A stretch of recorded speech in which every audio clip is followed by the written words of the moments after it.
Hello, I am Dr. S.K. Wangnu, working as a senior consultant endocrinology at Indraprastha Apollo Hospital, New Delhi. Well, thanks to Dr. Jasuja for inviting me in talking about some of the important aspects of insulin treatment in diabetic kidney disease and also the role of newer insulin in the diabetic kidney disease. Now, let's first talk the insulins for the optimal control in renal impairment. My agenda of today's talk will be introduction followed by what the international and the national guidelines say and the role of insulin in the management of diabetes in chronic kidney disease.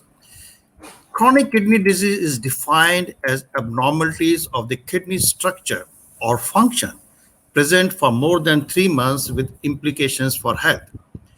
The studies confirm the high prevalence of CKD type 2 diabetes impacting more than 40% of this population, whether it is abroad or in India. If you go back to the natural history, starting from the hyperglycemia, when the patient had high GFR, and you see the sequence of the metabolic events leading to the end-stage renal disease, starting with the cellular injury, mesangial expansion, glomerulosclerosis, tubulointerstitial fibrosis, and inflammation, leading initially to microalbuminuria, to macroalbuminuria. The initial GFR may be high, may be normal, and once the macroalbuminuria set in, after some time, the eGFR starts falling down. Ultimately, patient goes into the end-stage renal disease. Associated hypertension as a comorbid condition, cardiovascular disease, infections, and death, all are the important contributors to the kidney injury. Coming to the mechanistic explanation of the hyperglycemia-induced diabetic kidney injury. So we have basically the sorbitol aldose reductase pathway, which causes increase in the oxidative stress. We have another pathway which lead to the accumulation of the advanced glycation end product, causes alteration in the PKC, the protein kinase C, and the third important pathway is the chemokines, MCP1, the CSF1, and the addition molecules like ICAM and VCAM1. And lastly, the fourth important participating mechanism is the growth involvement of the growth factor TGF beta, CTGF, and VEGF. Increased oxidative stress lead to the increase in inflammatory stimulation, activation NF-kappa B, and it leads to the adipocytokines like adiponectin, leptin, and visfatin.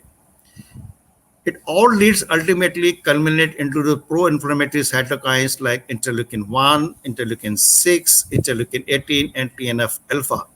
And it leads to the functional and the structural changes which lead to the diabetic nephropathy.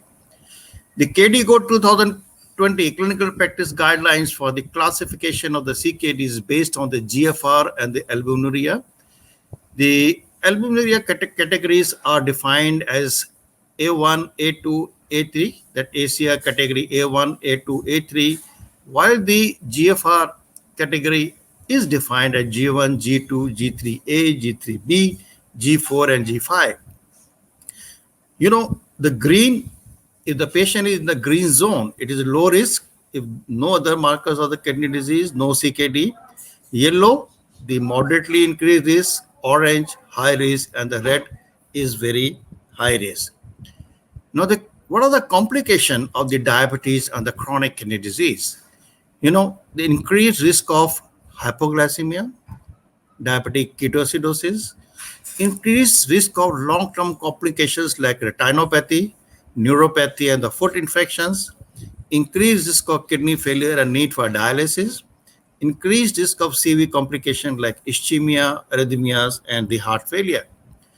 If you see the 10-year mortality data in the type 2 diabetes by the kidney disease manifestation, you can see as the kidney disease stages progresses from no kidney disease to albuminuria to the impaired GFR to the albuminuria plus impaired GFR, the 10-year mortality rate increases proportionally, and when the patient reaches the stage of albuminuria plus impaired GFR, you have a 10-year mortality rate up to the tune of 47%. Now, what the international and national guidelines says, the glycemic targets are slightly different in patients of diabetic nephropathy or diabetic kidney disease. In patients who are type 1 diabetes, younger patients with 10-year duration of diabetes and variable microalbuminuria CKD stage 2, you need to have a target of HbA1c 6.5 to 7.5. In type 1 diabetes with CKD stage 3 to 4, the glycemic target HbA1c is between 7.5 to 7.8. In patient with CKD stage 5, our target goes up to 7.5 to 8.5. In patient with type 2 diabetes, with the CKD stage 1 to 2, keep HbA1c anywhere between 6.5 to 7.5. And patient with CKD stage 3 to 4, you have to keep HbA1c between 6.9 to 7.5. And patient CKD 3 to 4, you have to keep between 7.5 to 8.5 who are on insulin-based regimen, and those with CKD stage 5 who are on dialysis. What are the factors guiding decisions for individual HbA1c? Basically, you need a higher target in patient with the severity of the CKD disease. If the patients have severe macrovascular complication, if the patient associated comorbidities, where there is a less life expectancy, where the patient's hypoglycemic awareness is impaired, and there are no resources for the hypoglycemia management, and the propensity of the treatment to cause hypoglycemia, these are the factors which tells you that keep the HbA1c around 8. And if we have CKD1, the macrovascular complications are absent, there are no comorbidity, life expectancy is high, then you have to keep the HbA1c to less than 6.5. What are the treatment algorithm while you are selecting anti-hyperglycemic drug for the patient with type 2 diabetes? Coming to the metformin, metformin is contraindicated before the eGFR of less than 30 or the patient on dialysis.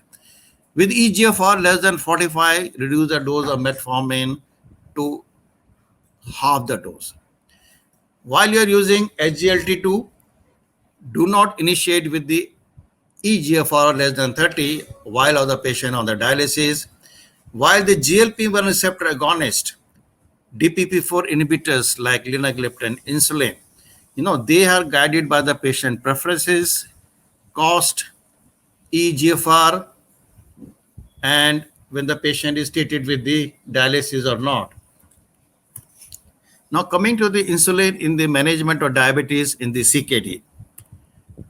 Insulin and the kidney. Insulin is the key to the management of diabetes when the patient of the kidney involvement, because the kidney is the main organ responsible for metabolizing the exogenous insulin, and endogenous insulin have a clearance of 70% through the kidney, and while the exogenous insulin gets cleared around 40 to 50%. When there is an altered metabolism of insulin renal dysfunction, it creates an unstable metabolic situation with an increased frequency and severity of hypoglycemic episodes. That is why we had to use judicially oral anti-diabetic drug if you are using like linagliptin or GLP-1 receptor agonist or the SGLT2, but the insulin used in the CKD should be preferred, because more than 50% of the diabetes having CKD are on insulin therapy. Now coming to the insulin patient with CKD, what are the recommendations? You can see the metformin cannot be given with the eGFR less than 30. Insulin can be given in all the stages of the eGFR. DPP-4 less than 15 cannot be given, or between 30 to 15 to 30, you have to be a little bit more cautious. SGLT2, again, in some countries, it is written that you can be used between 30 to 45, but below 30, SGLT2 are still not being recommended. While GLP-1 receptor agonists are recommended across all stages of eGFR except the patients who are on hemodialysis or the eGFR is less than 15. Now, the Joint British Diabetes Society's guidelines say that insulin is important for the glycemic control, and the CKD is associated with the high insulin resistance in the early stages, and the patient may require more insulin. As the GFR declines, the patient requires lesser dose of insulin, and the longer acting insulin preferred if the patient is not compliant to the basal bolus. Analogs are preferred over the routine, normal, conventional insulin. So, to take home message that the renal disease is pretty common in diabetes, is associated with the increased mortality, is a determinant for therapy choice in treating diabetes. More than 50% of persons with diabetes having CKD are treated with insulin. Initiate insulin at small doses with strict monitoring in patients with diabetes having CKD. Does needs to be titrated as per requirements to reduce the risk of hypoglycemia. Here I will stop my talk, and the next I am going to discuss in the second part of my lecture what is the role of neuroinsulin in renal dysfunction. So my talk basically has been divided into two parts. The first part, which I dealt with the role of insulin in DKD, and the second part basically discusses about the newer insulin in the renal dysfunction. The newer insulin like degludec and the newer faster insulin analog like Fiasp, the faster aspart, in the renal impairment. This is my agenda, why these two important insulin are important to be used in patient with the renal impairment. Like coming to the insulin degludec in the renal impairment. Why we want to use insulin degludec in renal impairment? Because the PK properties of the degludec are not affected by the varying degree of the impaired renal function, whether it is a normal, mild, moderate, and severe. So this is an important, what you call the PK-PD property of the insulin degludec, so that it is better to be used in patient of the renal impairment. And coming to the role of degludec, switching from the other long-acting insulin to the I-degludec, like from Glargine I-100 in patient with CKD 2 to 3B, decreases the number of hypoglycemia events and improves the glycemic control. You can see at 36 weeks, if we see in CKD2 patient, there was a significant reduction of the baseline HbA1c 8.9 to 7.3. Also in patient with CKD3B, there was also a significant reduction of the HbA1c from the baseline 8.7 to 7.39. Apart from that, there were very few severe symptomatic hypoglycemia and very few nocturnal hypoglycemia. Coming to the Indian data about the role of insulin degludec in the renal dysfunction, in advanced renal failure, the insulin degludec caused statistically significant less hypoglycemia. This was a compared head-to-head study compared with the insulin Glargine U100, though number was very small, like 30 subjects in the Glargine and 33 in the IDEC. But if you see the overall hypoglycemia, documented mild hypoglycemia, documented severe hypoglycemia, nocturnal hypoglycemia were far better both in the CKD stage 3B and CKD stage 4. Coming to the insulin degludec post-transplant patient, we had a lot of referrals from our nephrology colleagues post-transplant. And you can see that 70% of the patients who were put on the post-transplant insulin degludec achieved a A1C target of the less than 7% without any associated severe hypoglycemia.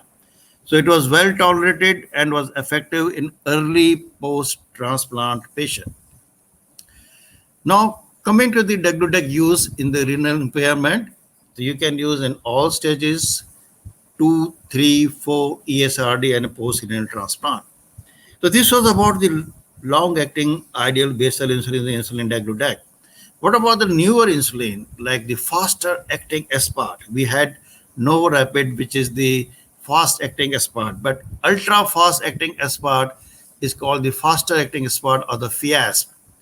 If you see the mean insulin aspart plasma concentration versus time profiles by the degree of the renal impairment, the dot are the normal, the empty circles are mild, the blue squares are the moderate, and the empty square is the severe.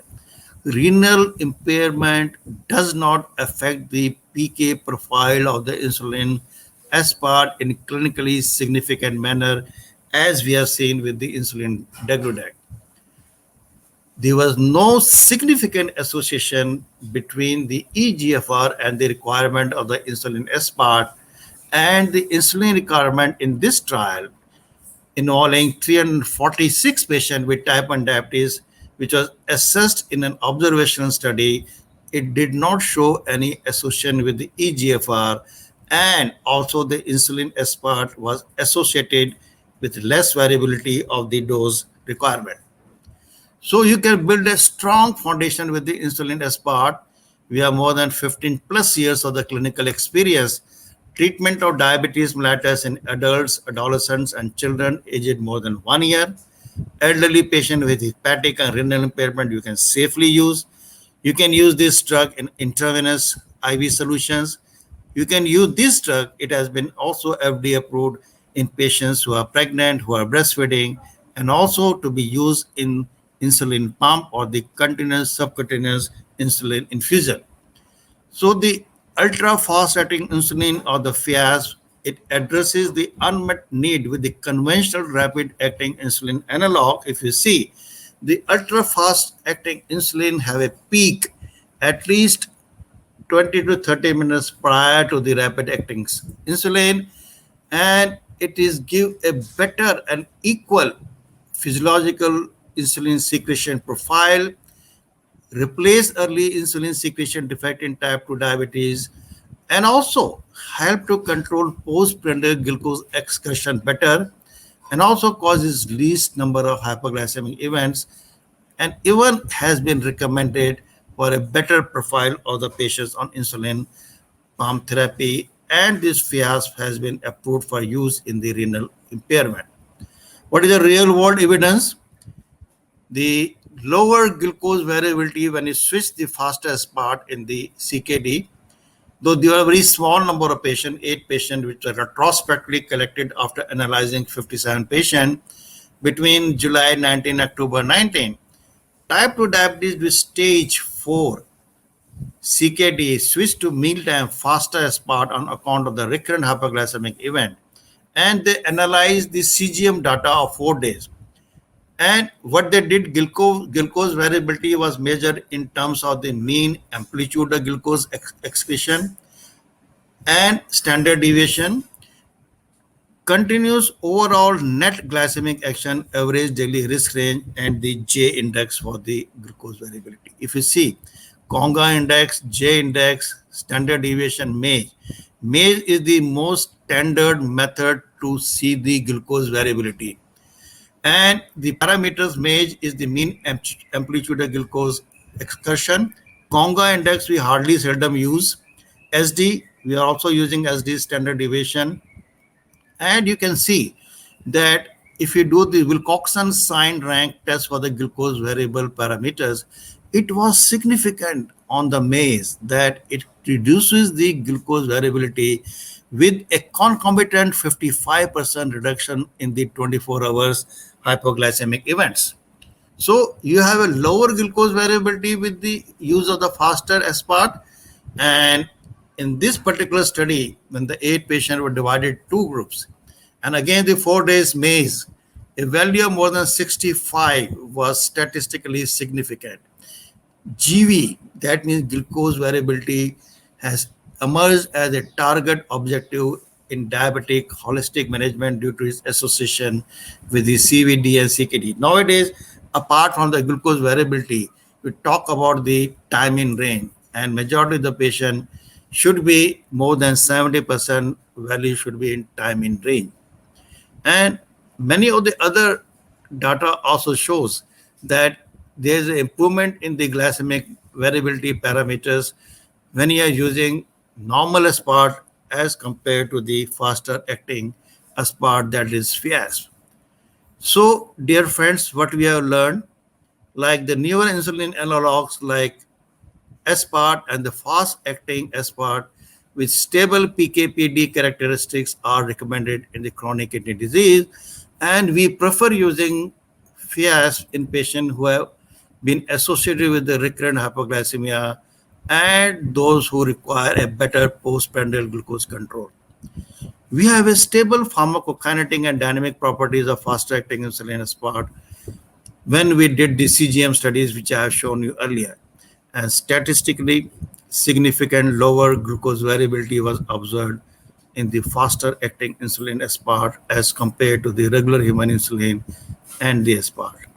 Thank you very much for your kind listening, and I'll be happy to take any questions and answers later on. Thanks a lot.